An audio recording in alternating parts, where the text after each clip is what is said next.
Hello, my name is Ben, And my name is Josh. and welcome back to FPL Graduates. Now, it's a game week 14 review, and what a week it was, really. Yeah, it was cracking. I was so happy. I was saying the past 2 weeks, I was aiming for over 70 points in at least one of them. And it managed to actually happen for once, which is crazy. Josh has got his captain pick right. He's buzzing.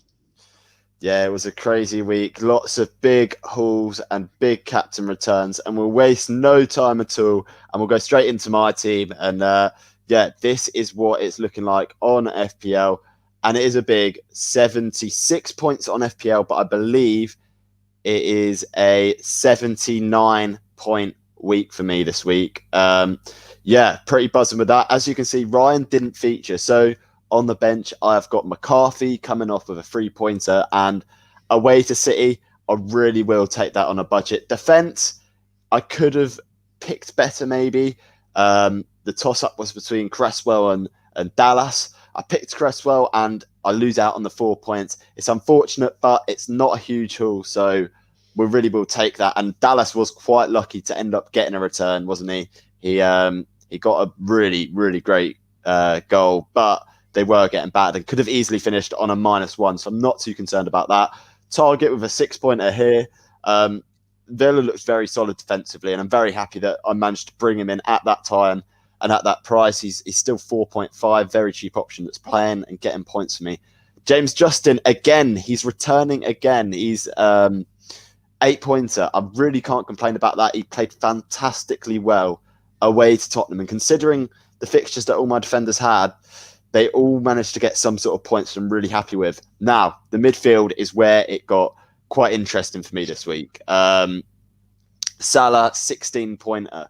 And I had Salah on captaincy until the night before the game week started, and I switched to Bruno. And Saturday afternoon, I was really, really dreading watching Bruno potentially not even get near the amount of points that Salah got. But big Bruno Fernandes came in with a 34-point haul.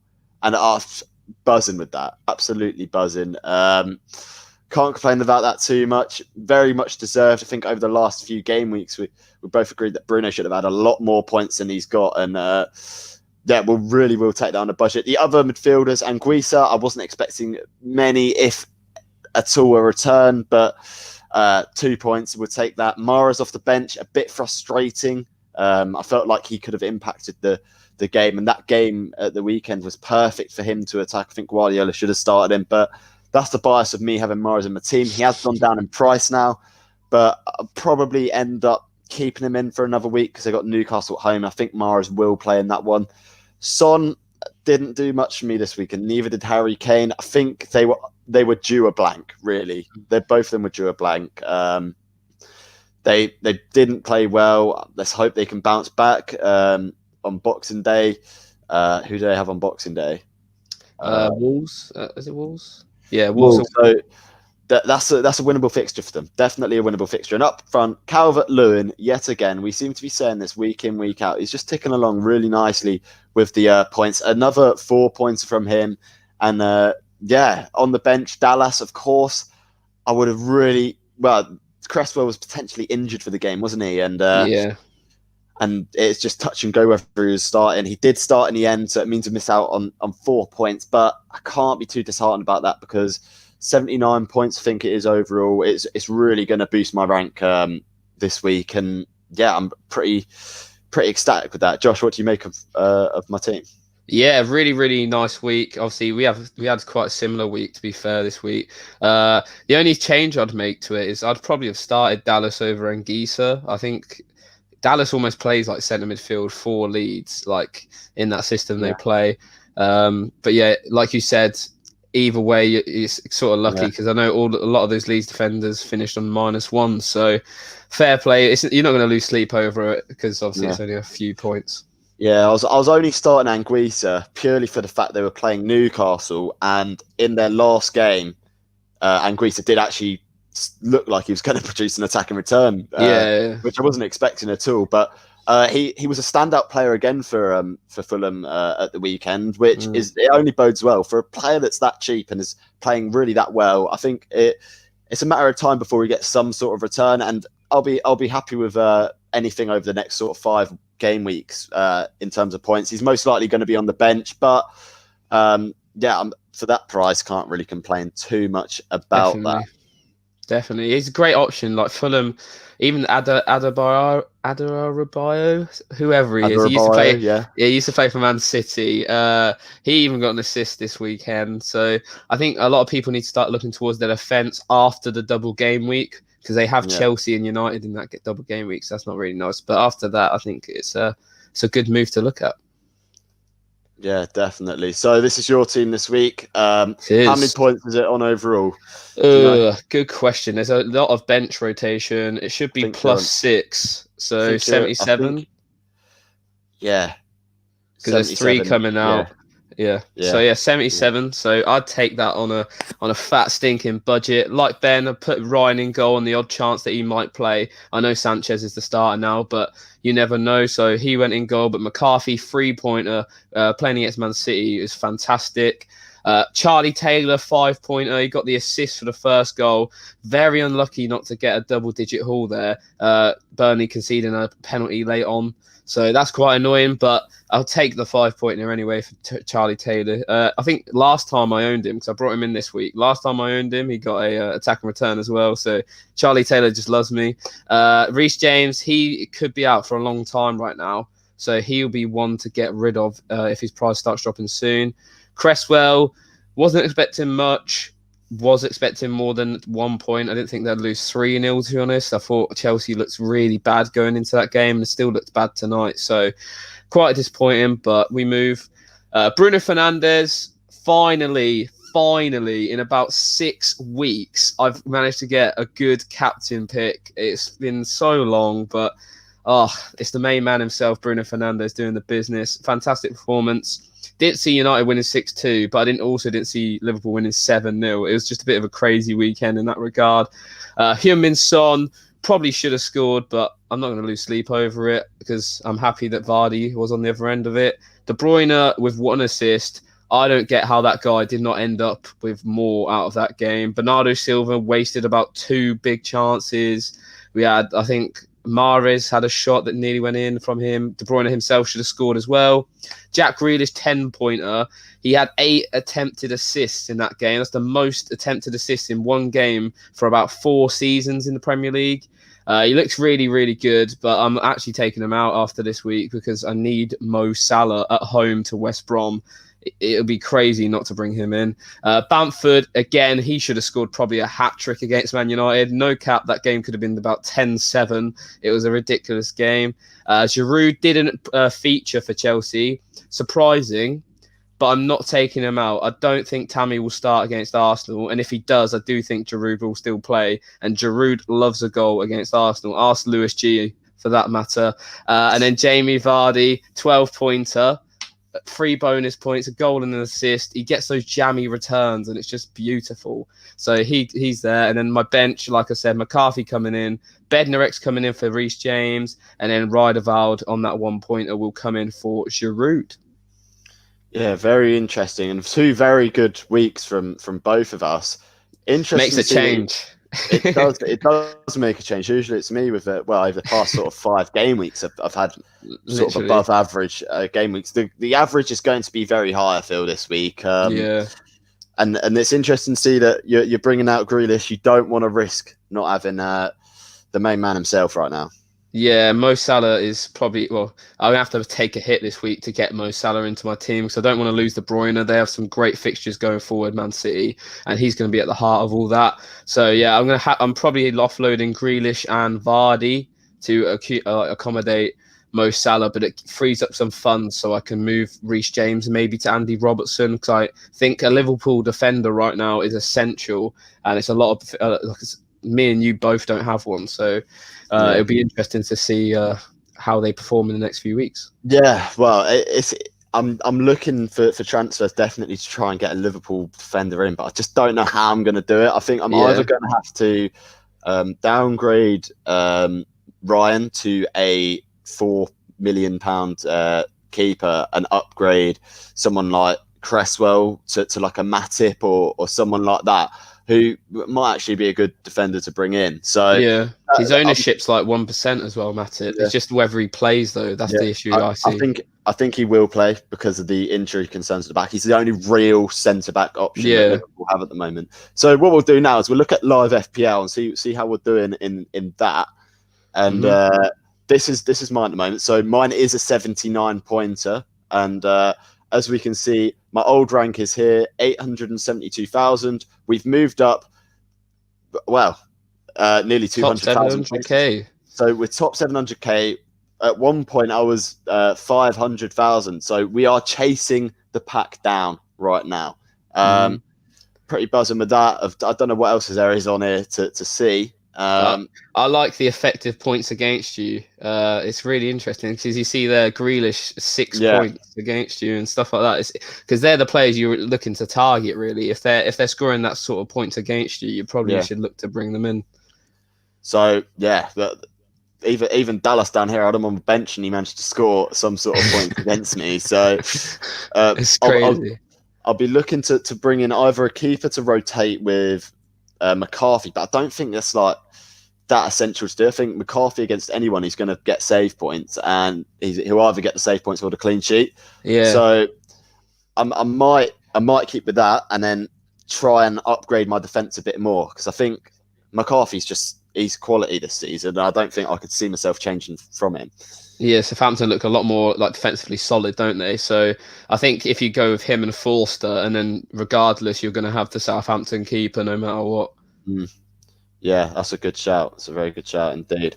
What we'll do is we will have a look at your live FPL, see how you've improved, because I imagine that you probably would have gone up a lot further. I'm not sure. It's been quite a high scoring week. Obviously, I've done well, but yeah, a 600k rank climb. I can't complain with it. That is ridiculous. It's a big amount, but there's a lot of people around my rank, especially because I'm not doing too well this year. It's a lot of people who are probably inactive. Like a lot of my mates from home who start it but don't play it necessarily every week. They're probably around the same points as me because they've captained like Kane straight or they've captained like Salah straight. I've seen like my mate Jack, he had Captain Salah, Mane and Robertson. So after the first game this week, he's on like 46 points. It was crazy. So not bad. I'll 100% take it. If I can break into the top 2 million on Boxing Day, I'll be absolutely buzzing. Yeah, that'll require another huge score and another big captain haul. So that's what you got to hope for there. And big up the UCFB adverts on here. They must be listening in somewhere. Let's have a look at who scored. I don't think it'll show me who scored the points against you. The main one was Mo Salah anyway, because he obviously got 16. I think Liverpool as a team against me, the effective points against me was like over 20 points. It was crazy. So I obviously do need to get a Liverpool asset in because they look like they are ready and raring to go on the title hunt. Definitely. So we'll have a look at some comments now. Go for it. So here from Daff, he's doing Grealish to Son this week. What do we make of that? I think that's a good idea. Grealish's next fixtures are quite tough. After the Boxing Day fixture against Palace, he faces Chelsea away, Man United away, Spurs at home, then Everton at home. So 4 very tricky fixtures after the Palace fixture. I can see if you kept him for next week after getting that 10-pointer, for sure. Everything goes through him in that Villa team. But yeah, especially when there's Mo Salah at home, personally for me this week. And Son, the Spurs have got some good fixtures. Wolves look absolutely terrible this year. Like nothing of the team we've seen before. So I think Son's a good option to have against Wolves. Yeah, I was going to say with Grealish, I was watching the game the other night, and I think barring that last 10 minutes where Grealish came alive, I didn't see any point where he was going to get an attacking return. And I thought coming out of that game, I think the reason he got the 2 assists was probably the tiring legs of West Brom, and being down to potentially 10 is a good time to get rid of Grealish, as I imagine people won't be getting rid of him because of his attacking returns this week. But looking at the fixtures ahead, a lot tougher than West Brom, and if he's struggling for 70, 80 minutes to create chances against 10-man West Brom, what's he going to do against a better and much more organised team? Yeah, I think El Ghazi, he's at like 5.5 million. He's also just as good of a shout. Like he seems like the one who's scoring for Villa. He also takes the penalties for Villa too. So Yeah, I think he's he's on pens and set pieces. I think he's on some yeah. set pieces as So well. like El Ghazi's just as good a shout if you want to save that money. Glenn says can't get my captain pick right. Mate, I was in the same boat. You just gotta go.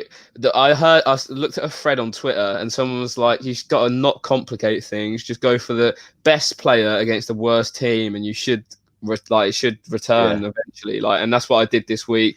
Bruno Fernandes against the third most conceded goals team in the league. They won 6-2. You can't complain.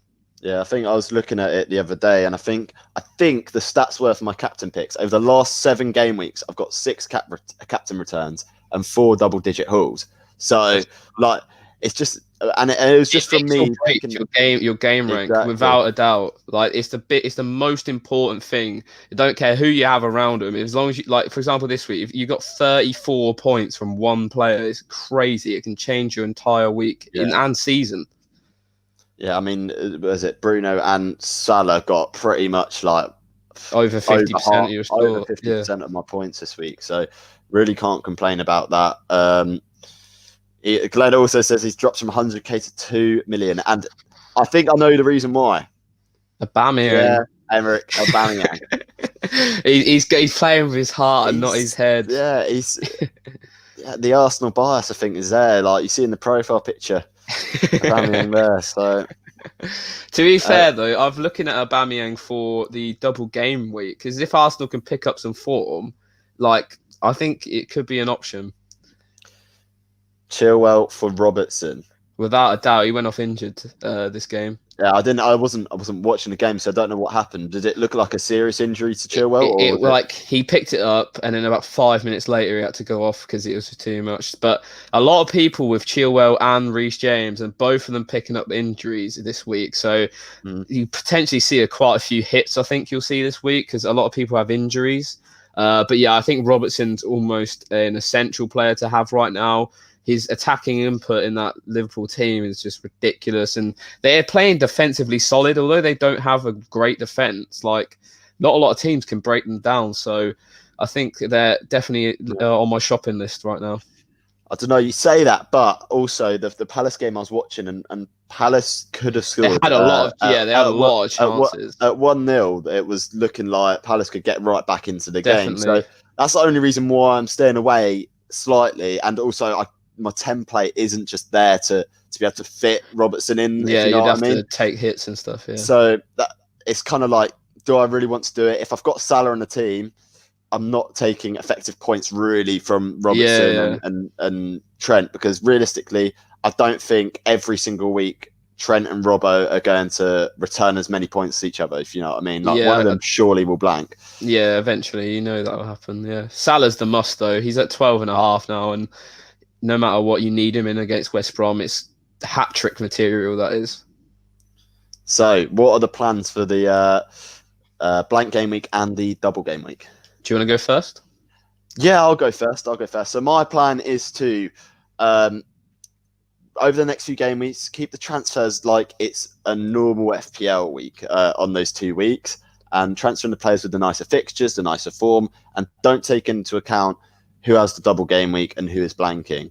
On the blank game week, I'm going to have a free hit, and I'm going to put all the players in that are playing to make sure I maximise and have 11 players playing in my team. And then for the double game week, I will most likely just keep it normal, keep it simple.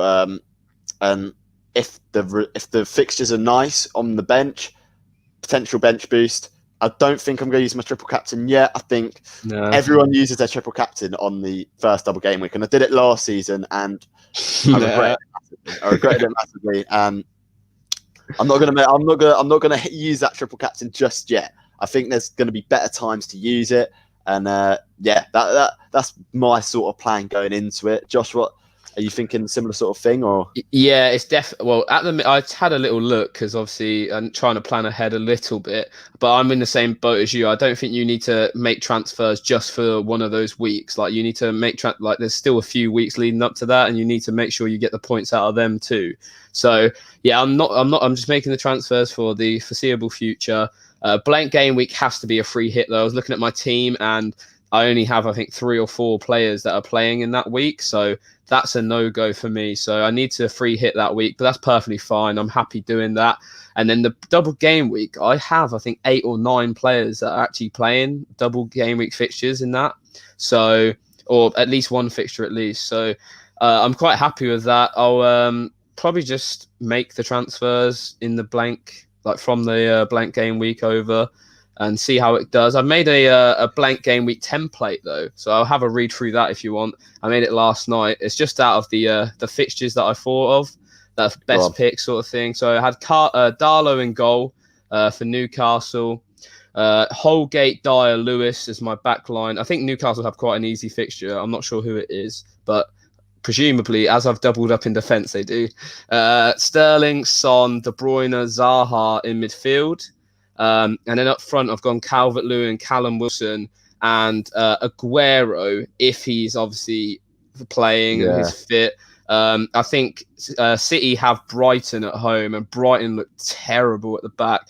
For me, Brighton, Newcastle are 2 of the worst teams defensively other than Sheffield United. So I think they are 2 of the best ones to target, depending obviously what happens in the next few weeks. It's only a bit of a guide, really, but I thought I'd make a little template just to see how things going. But I think a City triple up is quite necessary.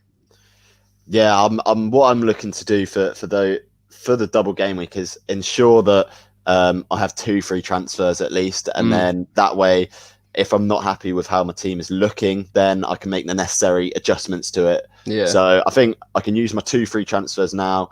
I can use 1 more next game week, and then I'll just bank them up, and I'll have the 2 transfers for that hopefully good double game week for everyone. Yeah, Killman's back now as well. He started today for Wolves, so that's quite nice for me. That I was thinking about downgrading him, but I can maybe just downgrade Ryan instead now and have him getting the 1 or 2 points as and when he plays. Yeah, I just don't know whether he's going to be starting like every week. Yeah, even if he comes off the bench, I'm happy with him getting the odd point though. So Glenn is saying I'm being a bit mean. I think you've brought it on yourself having a Aubameyang in your team. I'm being he should have gone long time ago, Glenn, mate. I'm trying to create a team for the blank game week with Bruno and Salah on the bench and free hit for the double game week. I've seen a lot of people talk about this strategy as well. The free hit for the double game, we can try and load up on as many players who are playing twice. I don't know. I'm not much of a fan. Maybe because I own a lot of the double game week players already, but I think people get I don't know what the word is, disillusioned by the fact there's 2 games. Like, they can still blank in both games. Like, that's still a possibility. Yeah, a possibility as well. They might not even start one of the games. Yeah, and especially like Man United face Liverpool in one of those 2 fixtures for the big hitters. So it doesn't really I don't think there'll be a lot of goals in that game between Liverpool and United. There never usually is. It's usually like a 1-0 or 1-1, something like that. So it doesn't. The best fixtures for me is like West Ham. So if Antonio is back for that double game week, he'd definitely be in my team because they have, I think, Burnley and Brighton. So why would you not get a West Ham attacking asset in there? Yeah, definitely one to watch, as well as like someone like Jared Bowen or Kufal or Cresswell, or even Fabianski might be a good option to have in goal with the saves he makes, and he's a quality keeper. He saves penalties, so that might be a good option as well. Yeah, definitely. Daft saying that he's only got 3 double game week players, so it's like the opposite to me. So I can understand why you'd obviously do the opposite. It's just all depends on who you have in your team, really. You can't necessarily copy someone unless they've got a similar team to you. Yeah. Right. Should we wrap up that this review then?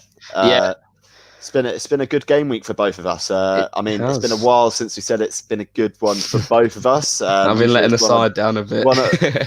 one of us usually has a stinker. Usually Josh at in the recent times, but yeah, looking like we're on the rise. We're coming for you in them higher ranks.